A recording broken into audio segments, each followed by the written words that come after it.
our Chicago Pediatric Therapy Group, we offer speech, language, literacy, and occupational therapy for kids in their homes.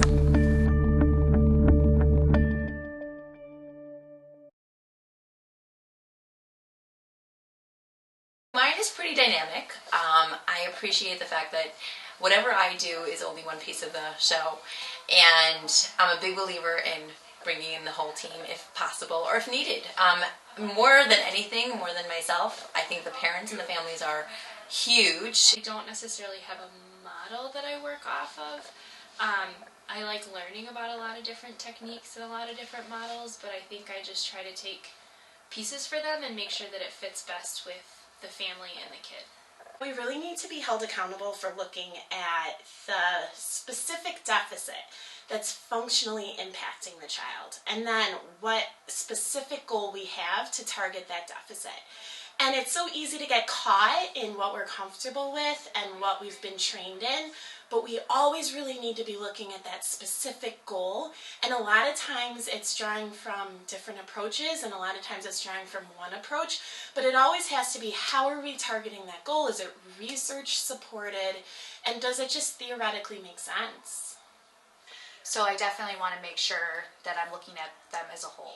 I also want to collaborate with the families and with other disciplines that are working with the child, just to make sure we're giving the best care we can. And I'm also learning as much as I can about the child as well, and getting information from the family and engaging the family is so helpful, because then it's functional for the child at their home. So the more education we can give to the family, the better it will help the child, and then the more education I get from the other disciplines will also help the child, and we kind of can work together collaboratively.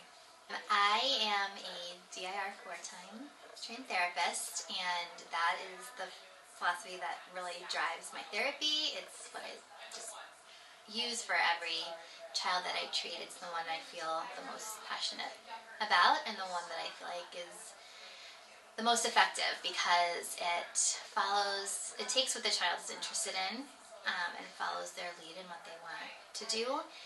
And when a child is emotionally connected to an idea or a toy or whatever they want to do, they're going to learn so much more, and it's going to be so much more powerful.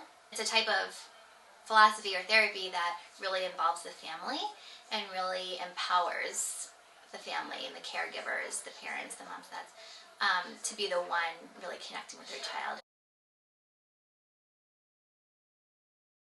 So I'm hoping that in the next few years, as we become educated with our technology, we'll also recognize that with our technology, that technology has a place in our lives for it, but it only has one place. It doesn't have our entire lives, or even much of it. It's interesting, in even just the past 5 years, I've seen a really big shift in the diagnosis of autism.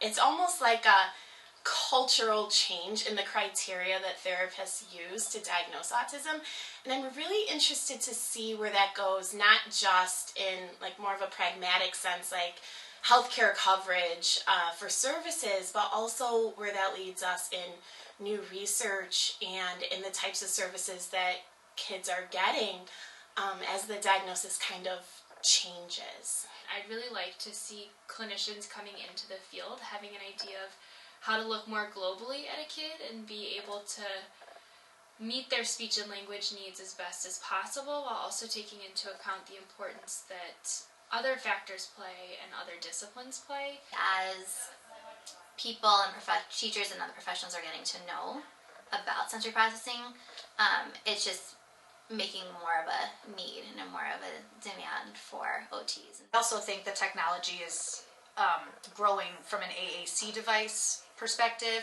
There's high-tech and low-tech devices for communication, and it's augmenting the child's ability to communicate. From a technology perspective, we need more with those devices, and so the growth in technology can help in that area, which is a really good thing. A negative to technology could be where the technology devices within the home, kids can get so plugged in and families get so connected and plugged into their devices that they forget about that social interaction. My team and and the families we work with. Our team is kind of in a cool stage where we've grown a lot in the past year, but one thing I'm really happy about and proud of is we have a very close-knit, pretense-free feel, such that we meet and we meet weekly and we really know everybody's cases. We know every kid, we can bounce ideas off of each other. We have now a multidisciplinary voice to help. And I learn from all of those meetings. So clearly the team, but also it's very intimate going into families' homes. And the level of trust that they need to give us to just open the door to us coming into their home and lives is huge. And we recognize that, and because of that, we get to know our families and our kids on such an intimate level.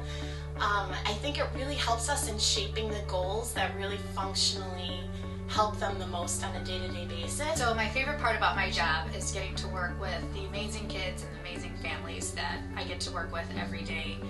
It brings me joy to get to see these kids making progress, to see families being able to start to interact and communicate better than they have when I first start with them. Seeing them progress, the pride that the children get. They're so proud of themselves when they say, what we're looking for and meet their targets. It's just such an exciting part of the job. To go to work every day and tell other people, yeah, I play for a living. Like, I'm a professional player. But what's fun about that is that I get to play, but I'm looking at so much, and there's so much you can learn from a child through just looking at their play. You can look at, emotionally what they're feeling and what they're going through. You can look at their motor planning, their fine motor skills, their gross motor skills, their ideation, what feels good to their bodies, what feels bad. You can just see everything through play. I think it's really a neat part of our job that we get to support not only the kids in their speech and language development, but we get to support the kids in connecting more with their family. I think that we often take for granted how easy it is to talk to people and how easy it is to communicate, and so I think giving the child the ability to have a voice and to express to their family that they love them or that they need something, I think is really an awesome part of the job. I love most seeing kids do things that they couldn't do before. Even as I tell you this, it gives me chills. If I see a kid who couldn't talk and suddenly is doing that, or says a word, or even says, it's starting to sing, I will start crying. I will be so happy. If I see kids that aren't eating, or eating the amount, the way their families do, and they should be eating that way, and they've come to the point where they don't need me. That is the best thing ever. I love getting to the point where I need to be discharged, or we can discharge. That is absolutely my favorite part of my job.